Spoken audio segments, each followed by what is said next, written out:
స్వర్గం ఎక్కడో ఆకాశంలో లేదు. భూమికి అవతల ఎక్కడో రోదసిలో అనంతమైన ప్రదేశంలోనూ లేదు. స్వర్గానికి వెళ్ళాలంటే ఇప్పుడు చనిపోవలసిన అవసరం లేదు. స్వర్గానికి ఇప్పుడు శరీరంతో వెళ్ళవచ్చు. చనిపోకుండా వెళ్ళి తిరిగి రానువచ్చు. స్వర్గానికి దారి కనిపించింది. దేవభూమిలో స్వర్గానికి ఎలా వెళ్ళాలో రూట్ తెలిసిపోయింది. మెట్లతో సహా మనకు స్వర్గం కనిపిస్తుంది. మీరు, మేము మనమంతా ఇప్పుడు స్వర్గాన్ని చూసి రావచ్చు. సినిమాల్లో, పురాణాల్లో, రామాయణ భారతాల్లో స్వర్గం గురించి చాలానే కన్నాం, విన్నాం, చదువుకున్నాం. ఇంతకీ స్వర్గం ఎక్కడుంది? అక్కడికి ఎలా వెళ్ళాలి? చనిపోయాకే వెళ్ళాలా, లేక మనము వెళ్ళి రావచ్చా? స్వర్గానికి రహదారి కనిపించింది. పాండవులు స్వర్గానికి వెళ్ళిన మార్గం దొరికిపోయింది. రావణుడు నడుచుకుంటూ వెళ్ళిన స్వర్గ మార్గం మనిషి కంటపడింది. దేవభూమిలో అత్యంత కఠినమైన పర్వత శ్రేణుల మధ్య హెవెన్ వే ఆకాశం వైపు కొనసాగుతూ కనిపిస్తుంది. చనిపోకుండానే స్వర్గానికి వెళ్ళి తిరిగి రావచ్చా అంటే అవునన్నదే సమాధానం. గతంలో బొందితో అంటే బతికుండగానే ఈ శరీరంతోనే స్వర్గానికి, దేవలోకాలకు మనుషులు వెళ్ళి వచ్చినట్లు మనం పురాణాల్లో, కథల్లో, ఇతిహాసాల్లో, చివరకు సినిమాల్లో చదువుకున్నాం. ఇదిగో వాటన్నింటికీ రుజువు ఈ దారి. ఇది భూమి నుంచి హెవెన్ అంటే స్వర్గానికి రహదారి. ఈ దారి ఆకాశపు టంచులను తాకుతుంది. ఈ దారిలో వెళ్తే స్వర్గానికి చేరుకోవచ్చు. ఇదంతా నిజమేనా, ఇది సాధ్యమేనా అన్న అనుమానాలు రావచ్చు. కానీ ఇది ముమ్మాటికి వాస్తవం. స్వర్గానికి మెట్లు టెలివిజన్ కెమెరా కంటికి చిక్కాయి. దారి దొరికింది. చాలా కష్టపడితే కానీ సాధ్యపడని విజయం ఇది. కిలోమీటర్ల కొద్దీ నడిచాక కానీ కనిపించని దారి. ఈ దారిలో పైకి వెళ్ళడమే తరువాయి. చింతలన్నీ తొలగిపోతాయి. స్వర్గ సుఖాలను ఎప్పుడంటే అప్పుడు అనుభవించేయవచ్చు. కావలసినప్పుడల్లా స్వర్గానికి వెళ్ళి వచ్చేయవచ్చు. ఇదేమి కల్లబుల్లి కబురేమీ కాదు. భారతదేశంలోనే హిందువులు అత్యంత పవిత్రంగా భావించే ఆధ్యాత్మిక ప్రపంచంలోనే స్వర్గారోహణ ఉంది. 5,000 సంవత్సరాల క్రితం పాండవులు ఈ దారి గుండానే స్వర్గారోహణం చేశారు. వారి ఆనవాళ్లు విస్పష్టంగా మనకు కనిపిస్తున్నాయి. ఇది వాస్తవం. స్వర్గారోహణ మార్గం ఇది. స్వర్గం ఎక్కడుంది? ఎలా ఉంటుంది?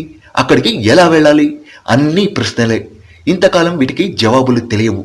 కానీ ఇప్పుడు స్వర్గానికి దారి కనిపిస్తుంది. దేవభూమిలో హిమాలయ పర్వత శ్రేణుల మధ్యన స్వర్గారోహిణి ఉనికి వెలుగు చూస్తుంది. అక్కడికి వెళ్ళడం కష్టం కావచ్చు, కానీ అసాధ్యం మాత్రం కాదు. ఉత్తరాఖండ్ రాష్ట్రం, ఉత్తరకాశీ జిల్లా హిమాలయాల్లో అత్యంత ఎత్తైన పర్వత శ్రేణులు ఉన్న ప్రాంతం. ఇందులో బందర్ పంచ్ రేంజ్లోనే స్వర్గానికి మార్గం కనిపిస్తుంది. ఉత్తరకాశీ నుంచి దాదాపు 32 కిలోమీటర్లు చాలా కష్టమైన మార్గంలో ట్రెక్కింగ్ చేయాలి. కమ్ముకొచ్చే మంచు తుఫానులు, వీటికి తోడు క్రమంగా తగ్గిపోయే ఆక్సిజన్ శాతం, వీటి అన్నింటినీ అధిగమించి ముందుకు వెళ్తే ఒక దారి కనిపిస్తుంది. ఇదే స్వర్గం వెళ్లే దారి. ఈ దారి మొత్తం అక్కడే నిటారుగా నిలుచుని ఉన్న పర్వతం పైభాగానికి తీసుకువెళ్తుంది. మధ్య మధ్యలో కొన్ని మెట్లు కూడా కనిపిస్తాయి. ఇవన్నీ దారిని సుగమం చేసేందుకు జరిగిన ప్రయత్నం. కానీ పైదాకా మెట్లు ఏర్పాటు చేయడం ఎవరి తరమూ కాలేదు. పర్వతాన్ని చూస్తే ఆకాశపు టంచుల్ని తాగుతున్నట్లుగా ఉంటుంది. మేఘాల్లో కలిసిపోయి కనిపిస్తుంది. దారి కూడా ఆ పైకి వెళ్ళిపోతుంది. దాని చివర ఎక్కడో మాత్రం కనిపించదు. దీని పేరే స్వర్గారోహిణి పర్వతం. హిమాలయాల్లో అన్నిటికంటే ఓ ప్రత్యేకత ఉన్న పర్వతం. హిమాలయ శ్రేణుల ఆరోహణలలో చాలా కష్టమైన పర్వతం. ఎడమవైపు దాదాపు 7,075 అడుగులు, కుడివైపు అంటే తూర్పు దిక్కున 20,945 అడుగుల ఎత్తున్న కొండ. దీని పైకి వెళ్లడం అంత తేలికైన పని కాదు. హిమాలయ శ్రేణులంతటిలో అతి ఎక్కువగా మంచు కురిసే ప్రాంతం ఇది. పైకి వెళ్తున్న కొద్దీ ఇక్కడ హైడ్రోజన్ శాతం ఎక్కువవుతూ ఉంటుంది. ఇంతటి ప్రతికూల వాతావరణంలో స్వర్గారోహణ చేయడం ఎంత కష్టమో ఊహించుకోవచ్చు. బందర్ పంచ్ రేంజ్లో ఓ చివరన నందాదేవి హిల్స్, మరో చివరన స్వర్గారోహణ పర్వతంతో హిమాలయాలు దేవభూమిని ఆశాంతం కవర్ చేస్తున్నాయి. చివరిది స్వర్గారోహిణి పర్వతం. అడుగడుగున భక్తిభావం తొణికిసలాడే ప్రాంతం ఇది. ఓ పక్కన బద్రీనాథ్, కేదార్నాథ్, ఋషికేశ్ లాంటి దివ్య క్షేత్రాలు, మరో పక్క గంగా, ఇంకో పక్క యమున. సరిగ్గా స్వర్గారోహిణి పర్వతాన్ని తాకుతూ వెళ్లే సాతోపంత్ సరస్సు. అన్నిటికీ మించి నిశ్శబ్దంలో కూడా వినిపించే ఓంకార ప్రణవనాదం. ఇది స్వర్గం కాక మరేమిటి? స్వర్గారోహిణి, స్వర్గానికి దారి. ఎలా? దీనికి రుజువేమిటి?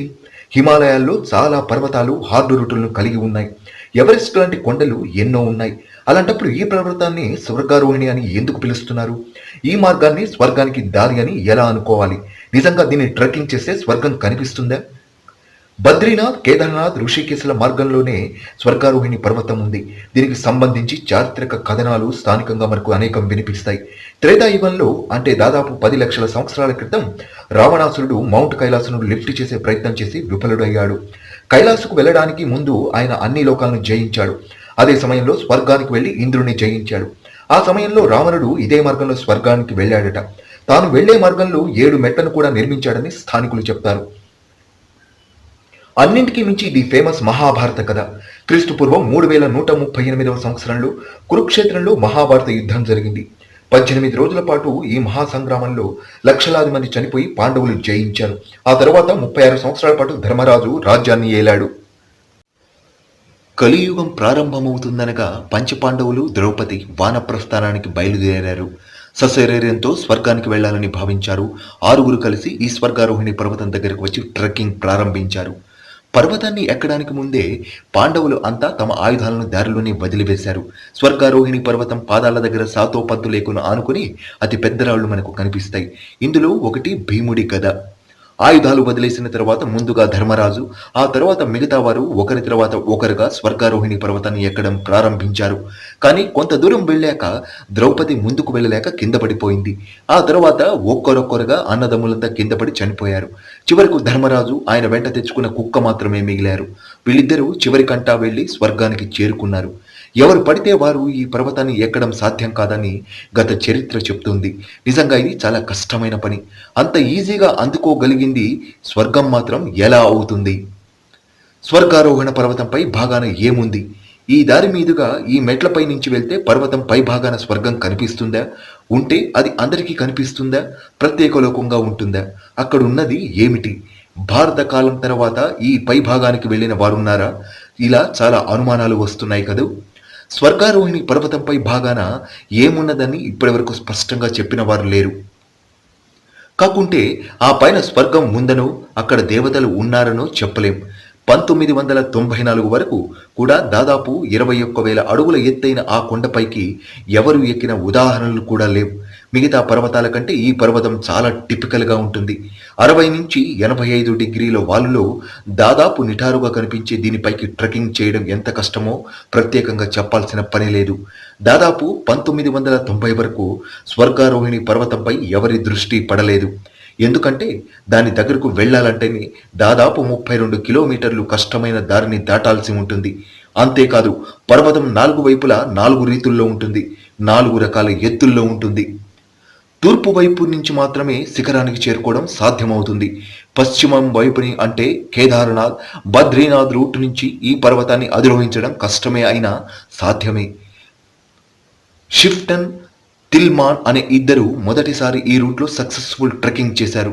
ఆ తర్వాత 98, 99 మార్టిన్ మోరన్ అనే ఈ పర్వతాన్ని అధిరోహించాడు. అయితే తూర్పు నుంచి శిఖరం వైపు మాత్రం వెళ్ళిన వారు లేరనే చెప్పాలి. కాబట్టి ఆ పై భాగంలో ఏమున్నదని ఎవరూ చెప్పలేరు. ఇక్కడ మెట్లుగా ఏర్పడింది కూడా ఐస్ ఫాల్ అనే ట్రెక్కర్స్ చెప్తారు. కానీ ఇక్కడ కనిపించే మరో విశేషం ఉంది. ఈ ప్రాంతంలో పర్వతంపైకి వెళ్తున్న కొద్దీ నిశ్శబ్దంలో ప్రణవనాదం వినిపిస్తుంది. అది ఇక్కడి ప్రత్యేకత. ఏదో తెలియని అనుభూతి కలుగుతుంది. అది వర్ణనలకు అందనిది. ప్రపంచానికి అవతల మరో కొత్త వాతావరణంలో ఉన్నట్టు తోస్తుంది. అదే స్వర్గం.